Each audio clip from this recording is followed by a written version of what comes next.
Let's talk about how to use Excel to calculate a sample standard deviation, a sample variance, a population standard deviation, and population variance.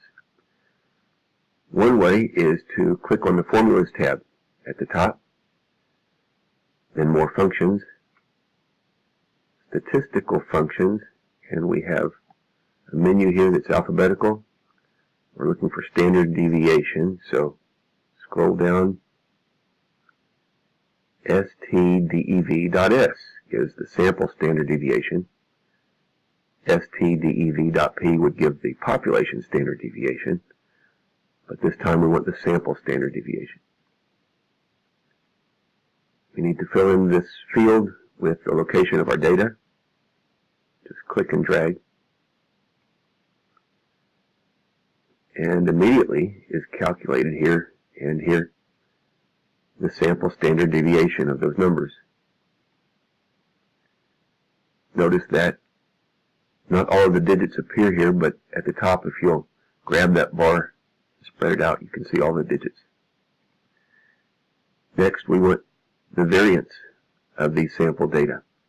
Same procedure, Formulas tab, More Functions, Statistical Functions, scroll down to Variance, var.s, sample variance, give the location of the data, and immediately is calculated this variance.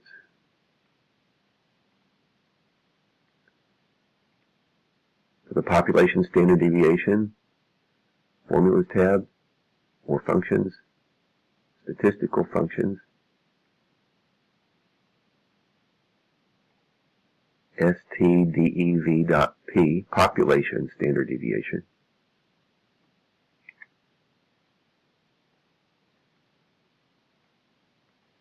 And there it is. Click OK. And finally, the population variance. Remember that the variance is just the square of the standard deviation. Formulas tab, More Functions, Statistical Functions,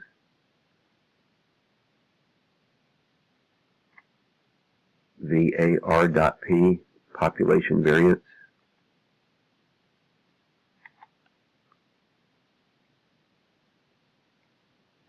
and there it is. So that's how we use Excel to find the standard deviation and variance of sample data or population data.